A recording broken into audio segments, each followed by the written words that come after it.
ఓం శ్రీ గురుభ్యో నమ. ఓం శ్రీ మాత్రే నమ. దేవగురువైన బృహస్పతి జూన్ 2వ తారీఖు రాత్రి 1:50 తన సొంత నక్షత్రమైన పునరసు నక్షత్రంలో ఉచ్చస్థానమైన కర్కాటక రాశిలోకి ప్రవేశం జరుగుతుంది.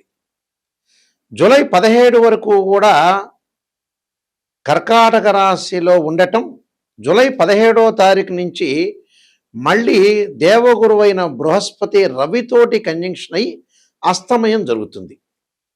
అంటే జూలై 17వ తారీఖున రాత్రి 7:17 వరకు కూడా అస్తమయం లేకుండా గురువు తన సొంత నక్షత్రమైన కర్కాటక రాశిలో ఉండటం వల్ల మేషాది ద్వాదశ రాశుల వాళ్ళకి ఎలాంటి ఫలితాలు జరగబోతున్నాయి అంటే 46 రోజుల పాటు. మళ్ళీ జూలై 17వ తారీఖున కర్కాటక రాశిలోనే గురువు ఉంటాడు, కానీ రవి గురువు యొక్క కంజంక్షన్ వల్ల కూడా ఫలితాలు మారిపోయే అవకాశం ఉంటుంది. అంటే ఈ 46 రోజుల పాటు ఏ విధంగా ఉండబోతుంది మేషాది ద్వాదశ రాశుల వాళ్ళకి?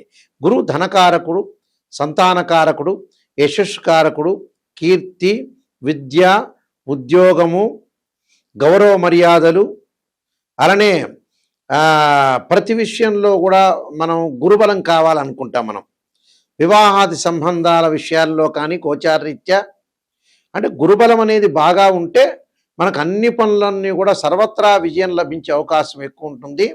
అందులో ధనకారకుడు, అలానే జ్యోతిష్శాస్త్ర ప్రకారంగా ద్వితీయ భావకారకుడు అవుతాడు. అంటే ధన, వాక్కు, కుటుంబానికి సంబంధించిన కారకుడు గురువు.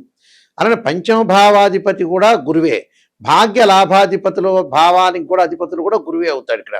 అందువల్ల జన్మజాతక ప్రకారంగా మనం గురువు ఎలా ఉన్నాడో చూడాలి. అలానే గోచారరీత్యా కూడా గురువు ఎలా ఉన్నాడు, గురువు యొక్క ఫలితాలు ఏమవుతున్నాయి, ఎలా ఉండబోతున్నాయి, ఇవన్నీ కూడా మనం చెప్పేవన్నీ కూడా గోచారరీత్యా చెప్పబడే ఫలితాలు. గోచారరీత్యా చెప్పబడే ఫలితాల్లో గురువు ఏ విధంగా ఉన్నాడో ఒక్కసారి మనం పరిశీలన చేద్దాం. వృషభ రాశి వారికి ఏ విధంగా ఉండబోతుంది? వృషభ రాశి వారికి ఇక్కడ లాభాధిపతి, అష్టమాధిపతి అయిన గురువు తృతీయ స్థానంలో ఉంటాడు. తృతీయ స్థానంలో ఉండటం వల్ల కుటుంబ సభ్యుల మధ్యలో కొన్ని సమస్యలు రాకుండా చూసుకోవాలి. ప్రయత్నాలు చేస్తుంటారు, ఊహించని లాభాలు తెచ్చిపెట్టే అవకాశాలు ఎక్కువ ఉంటాయి. తోబట్టువుల మధ్యలో మద్దతు ఉండటం ఒకటి. కొంచెం బద్ధకంగా ఉండొద్దండి, లేజినెస్ తగ్గించుకొని డెవలప్మెంట్ విషయంలో ముందుకు వెళ్ళండి. అయితే కొన్ని వాయిదాలు పడే అవకాశాలు ఎక్కువ ఉంటాయి. పనులలో కొంత ఆలస్యం జరగటం ఒకటి, మొండి బాకీలు వసూలు కాలేకపోవటం ఒకటి, ఇలాంటివి జరుగుతూ ఉంటాయి.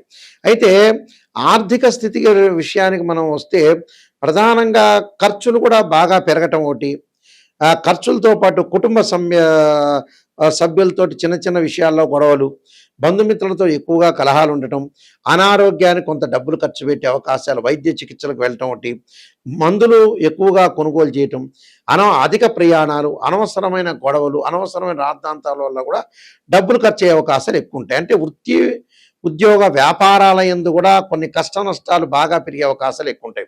పై అధికారుల యొక్క ఒత్తిడి, అలానే రుణదాతల యొక్క ఒత్తిడి కూడా బాగా పెరుగుతుంది.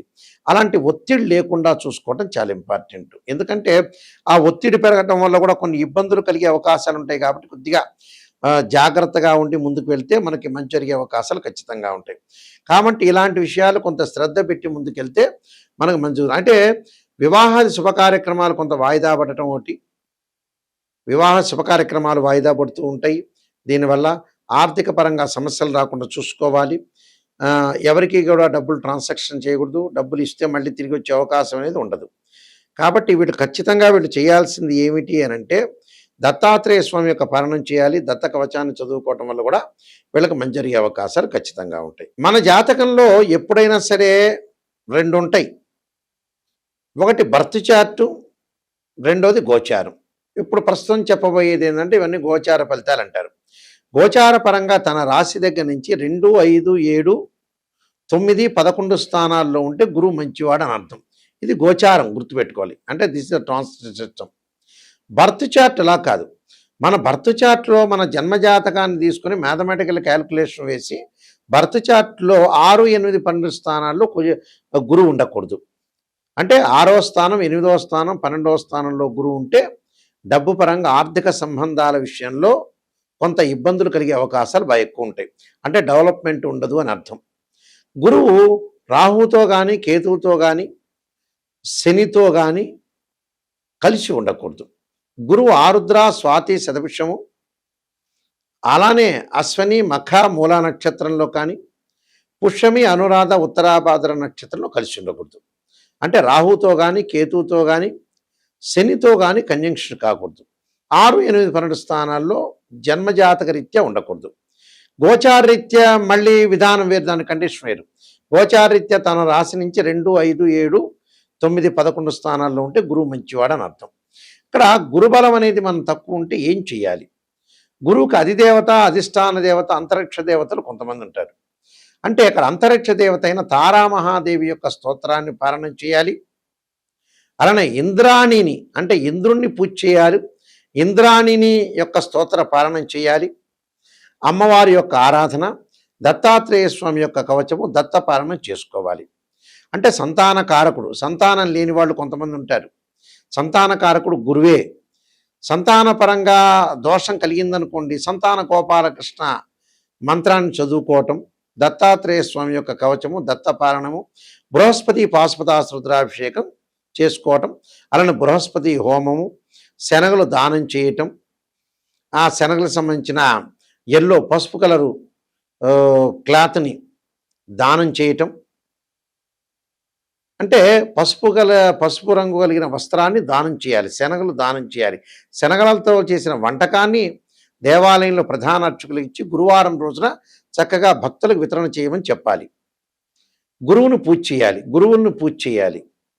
దత్తాత్రేయ స్వామి కవచాన్ని, దత్తపారాయణాన్ని చదువుకోవాలి. అలానే దేవానాంచ ఋషీనాంచ గురుకాంచన సన్నిభం బుద్ధిమతం త్రిలోకేశం తమ నమామిం బృహస్పతిం అనే మంత్రాన్ని కూడా చదువుకోవటం చాలా మంచిది. అంటే ఇవన్నీ కూడా చేస్తే సంతానము, అలానే యశస్సు, కీర్తి, ధనలాభం, ఆర్థిక సంబంధాలు, గౌరవ మర్యాదలు, అలానే విద్య యందు అనుకూలంగా కూడా ఉంటుంది. అంటే విద్యార్థులకు కూడా గురువు యొక్క బలం అనేది ఉండాలి. విద్యార్థులకు కూడా బలం ఉండాలంటే గురువు యొక్క ఆరాధన చేయాలి. అలానే దక్షిణామూర్తి స్తోత్రాన్ని పాలన చేయాలి. చేయటం వల్ల మనకు మంచి ఫలితాలు జరిగే అవకాశాలు ఖచ్చితంగా ఉంటాయి. అయితే నేను కాలసర్పయోగ చంద్రిక, రాహుకేతులు, ఛాయాగ్రహాలు, అలానే స్వప్నశాస్త్రము, పుత్రగణపతి వ్రతము, బృహత్ పరిహార సింధు, జాతక చంద్రిక, వివాహ మార్తాండము, అలానే నవగ్రహ దోషాలకు 12 మహావిద్యలు, సర్వదేవతా గోత్రలు ప్రవరణ పార్ట్ 1, పార్ట్ 2, ఇలాంటి చాలా గ్రంథాలన్నీ కూడా నేను రాశాను. ప్రొడక్షన్ ఆఫ్ ఆస్ట్రాలజీని ఇవన్నీ కూడా రాజమండ్రి వారి మోహన్ పబ్లికేషన్ వారి దగ్గర ఇవన్నీ కూడా గ్రంథాలన్నీ దొరుకుతాయి. ఈ గ్రంథాలు కావాల్సిన వాళ్ళు కూడా నన్ను సంప్రదించవచ్చు.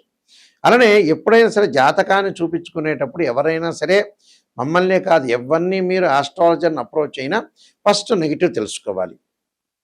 పాజిటివ్ తెలుసుకోవటం కాదు, పాజిటివ్ మీకే తెలుసు, మా దగ్గర అవసరం లేదు. నిజం చెప్పాలంటే మమ్మల్ని అప్రోచ్ అవ్వాల్సిన అవసరం లేదు. ఇన్ ఫ్యూచర్లో ఏదైనా ప్రాబ్లం జరుగుతుందా, లేదా గతంలో మళ్ళీ రిపీట్ అవుతాయి ఆ ప్రాబ్లమ్స్, ప్రజెంట్ ఇప్పుడున్నది రేపు ఉండదు, రేపు ఉన్నది ఎల్లుండి ఉండదు. జాతకాన్ని కరెక్ట్గా అనాలిసిస్ చేసుకోవాలి. 16 లగ్న కుండలు ఉంటాయి, డివిజనబుల్ చార్ట్స్. ఒక అబ్బాయికి వివాహం కాలేదు అని అంటే, అమ్మాయికి వివాహం, అబ్బాయి వివాహం కాలేదంటే రాశిచక్రము, నవాంశము, భావచక్రం, దశలు, అంతర్దశలు. వృత్తిపరంగా, ప్రొఫెషనల్ అనుకూలంగా లేదా రాశిచక్రము, దశమాంశచక్రము, భావచక్రం, దశలు, అంతర్దశలు. సంతానం కలగట్లేదా రాశిచక్రము, సప్తమాంశము, భావచక్రము, దశలు, అంతర్దశలు. ఇలాంటి మ్యాథమెటికల్ క్యాలిక్యులేషన్ చేయాలి. కొన్ని సందర్భాల్లో గురువు మకర రాశిలో ప్రతి వాళ్ళకి కూడా ఎవరికైనా సరే జ్యోతిష్ శాస్త్రం ప్రకారంగా గురువు 5 డిగ్రీల వరకు నీచ్ అంటారు మకర రాశిలో. అదే 5 డిగ్రీల తర్వాత పరమనీచ్ అంటారు. అంటే అక్కడ నీచ స్థానంలో ఉందే, ఉచ్చ స్థానంలో ఉందో చూసుకోవాలి. ప్రజెంట్ ఇప్పుడు కర్కాటక రాశిలో గోచారరీత్యా ఎవరికైనా సరే ఇప్పుడు పుట్టిన వాళ్ళకి కానీ, గోచారరీత్యా కానీ, భర్త చార్ట్ ప్రకారంగా కానీ గురువు కర్కాటక రాశిలో ఉచ్చ స్థానంలో ఉన్నాడు. పునర్వసు నక్షత్రంలో ఉండటం చాలా మంచిది. అయితే అందరికీ మంచిది కాదు, అందరికీ చెడ్డది కాదు. కొంతమందికి మంచిది, కొంతమందికి చెడు ఫలితాలు, కొంతమంది మిశ్రమైన ఫలితాలు వస్తాయి. కాబట్టి ఇక్కడ గురుబలం అనేది ఉందా లేదా అని చూసుకోవాలి. చూసుకొని మీరు ముందుకు వెళ్ళాలి. అలానే 16 లగ్న కుండలు అనాలిసిస్ చేసి జీవితం అనేది ఎలా ఉందో నిజాన్ని తెలుసుకోవాలి. నిజాన్ని తెలుసుకోలేదనుకోండి, మనం అసత్య ధోరణిలో ఉన్నట్టే, మనల్ని మనం మోసం చేసుకున్న వాళ్ళం అవుతాం. ఓపెన్గా చెప్పాలంటే ఆస్ట్రాలజర్ చెప్తారు, పొగడండి అంటే 10 నిమిషాలు ఎవడైనా పొగుడతాడు, పక్కనోడు పొగుడతాడు, ఇంకోటి పొగుడతాడు. పొగట్టం కాదు. పొగిడేటట్టయితే హాస్టల్లో చెప్పించుకోకూడదు. నిజం చెప్పాలంటే మొహమాటం లేదు ఇందులో. నిజాన్ని తెలుసుకొని నాయకంటి మల్లికార్జున శర్మ గారి దగ్గర నేను బాగుపడాలనే వ్యక్తులు మాత్రమే మాకు ఫోన్ చేయండి. మా వెబ్సైట్ www.nayakanti.com, nayakanti.in. ఆ స్క్రీన్ మీద స్క్రోలింగ్ అవుతున్న నెంబర్కి మాకు ఫోన్ చేసి మీరు తెలుసుకోవచ్చు. మీ అందరికీ కూడా శ్రీ పరమేశ్వరుడి యొక్క కరుణాకటాక్షం ఉండాలని, శ్రీ పరమేశ్వరి యొక్క అమ్మవారి యొక్క కరుణాకటాక్షం ఉండాలని ఆశిస్తూ సర్వే జనా సుఖినో భవంతు.